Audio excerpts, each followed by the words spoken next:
Hi, welcome back to the 3-Season Diet Challenge. This is your November video for the free monthly seasonal eating guide. I hope you're loving and enjoying all the information we're giving you about how to eat with the seasons. I'm super motivated to help make it as easy as possible for folks to do that. Every month we try to make it better and better and better, and even next year we're going to keep improving each month until we have these incredible seasonal eating packets and with all the newest and latest research involved. Now here we are, November. Now this is the beginning of the winter months. Okay, it goes November, December, January, February. Those are the 4 months of winter. And then March, April, May, and June are the 4 months of spring. And then July, August, September, and October are the 4 months of summer. The end of summer, October, is why we do our cleansing at the end of that time, to get rid of all the excess heat in the body that accumulates throughout the summer and builds up in October. And then we flush it out with purgatives, basically, apples and pomegranates and things that help us move the waste out. Poop better, for that matter. And that's what these foods, these high fibrous foods are doing, is help us eliminate more efficiently. They also take the heat out of your body. And if that heat is not taken out of your body at the end of the summer, then that heat will turn to dryness, and that dryness in the wintertime will become excessive. Excessively dry sinuses, excessively dry skin, gut, intestines get constipated, skin gets dry, joints dry out, things begin to dry out. So this is the sort of the call for the winter program, is to make sure that we don't dry out, hoping that we did some type of cleansing, eating more seasonal foods, something to recognize that we are super connected in October to the need to clean out, cool down, and get that extra heat, thus dryness, out of our system. Hope that makes sense, okay? Now, in November, as the days get shorter and the nights get colder, some really interesting things happen. We know, science tells us, that the digestive enzymes start to increase their production in the winter. Ayurveda has told us for thousands of years that the digestive strength gets stronger in the winter. The concept was that it's cold outside, so the body needs more internal heat. The harvest is nuts and seeds and soups and stews and meats, if you eat it, are more dense, and the roots, vegetables, are more dense, and they need more heat, a bigger furnace to cook them, so the internal digestive heat is significantly stronger in the winter. Now we have the science to suggest that, yeah, the enzymes do increase in the winter. I thought that was pretty cool. In the summer, we've talked about that, right? The foods are cooked on the vine outside by the sun, so we don't want to have that excess heat inside of us, because we could overheat in the summer, and that could be bad for the species. So we don't want that.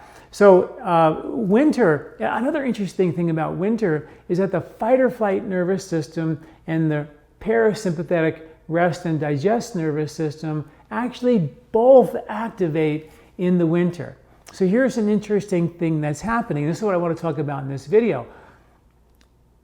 If the fighter, first of all, it's cold outside, so there's a certain level of emergency protection against the cold. The fight or flight response kicks in. That's one piece of the puzzle. The other piece is the body's, and that fight or flight kind of increases the ability to fight the stress. But also the parasympathetic nervous system is also increasing to support better digestion, to help digest the harder to digest foods.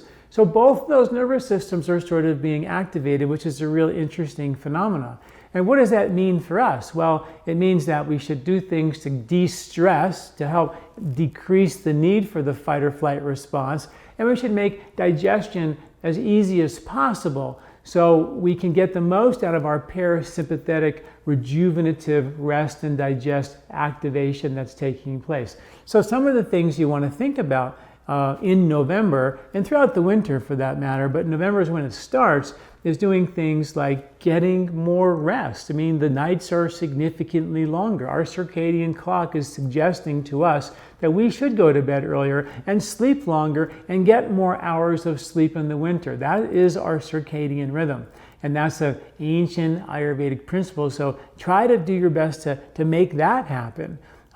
We're going to increase our natural intake of fats, because the heavier and dense and more fatty foods, which take longer to grow and harvested in the fall for winter eating, are harvested now and even into November, which means like more coconut oil, more ghee, more olive oil, things like that, generally things harvested in the fall for winter eating, are very, very effective. I suggest for most folks about 1 teaspoon of coconut oil per day. If you want to add a teaspoon of ghee also per day, you can do that. Although I personally like to cook with ghee and cook with ghee, and then I add a teaspoon of coconut oil to my diet, and then I'll put olive oil on as many things as I like to, but I don't cook with olive oil. I'll cook with either butter or ghee, and I always try to use a small amount of cooking oil as possible, and then add the fresh oils that haven't been cooked. Even though they're tolerant to the heat, I think it's better to have them fresh. They seem to work better. More nuts, more seeds, more things. And if you're going to eat meat, then you should be thinking about a 90% plant-based diet, which means that 10% of your diet can be animal protein. The rest of that protein that you might want more of in the wintertime, because the protein needs are more, are nuts and seeds and things like that. Dairy products as well can be added to that list if you like yogurts and cheeses and things like that. But again, 90% protein, 90% of your diet should be plant-based, 10% animal protein if you're going to eat any meat. If you're going to be vegetarian, you have to do one most important thing in the winter is you must cook a lot of beans. You don't become a healthy vegetarian if you're not cooking beans. Beans are loaded with fiber, perhaps the highest source of fiber on the planet. They attach to the toxic bile and they take the bile to the toilet. So your beans are essential for your detoxification ability, essential for stable blood sugar. And the winter wants to raise blood sugar inside the system to help store any extra as fat for insulation and also be available for the emergency stress. Studies show that blood sugar levels are a little higher in the winter. So we want to make sure we want to protect against that as well. So those are some of the things that we need to do in the wintertime. Also, a daily Ayurvedic massage is a great idea. It's oil, it oils the skin, it protects the skin, it dampens the sensory exposure to the outer cold, so it helps insulate the body. That's the big key in the winter is insulation. Nuts and seeds help absorb more fat for insulation. More fruits in the end of the summer convert that sugar into fat for insulation. So many of these things are strategically designed to help us store a little extra fat, as does the extra blood sugar in the body as well. Take time when you eat your food. It's so important to relax when you eat your meals. This activates the rest and digest parasympathetic nervous system. If you're eating on the run, stressed out, running in your car, driving, that nervous system literally is being turned off neurologically. If you want to have better digestion, absolutely relax, take some time. Just carve out the time to sit down and relax. Other thing that stresses your body out more than we think is being cold. And we lose a lot of heat through our head, particularly with no hair, and hats are critically important for keeping the heat in the body. So hats are really important during the day when you go outside, and even at nighttime. Like sometimes a lot of people like to keep their room kind of cold, but their head can get cold, and that can be a way of losing heat. So even sleeping with a hat on can keep the head warm as well, and that helps de-stress. The nervous system gives you deeper sleep. Meditation, perhaps one of the best things we can do for helping ourselves cope with stress.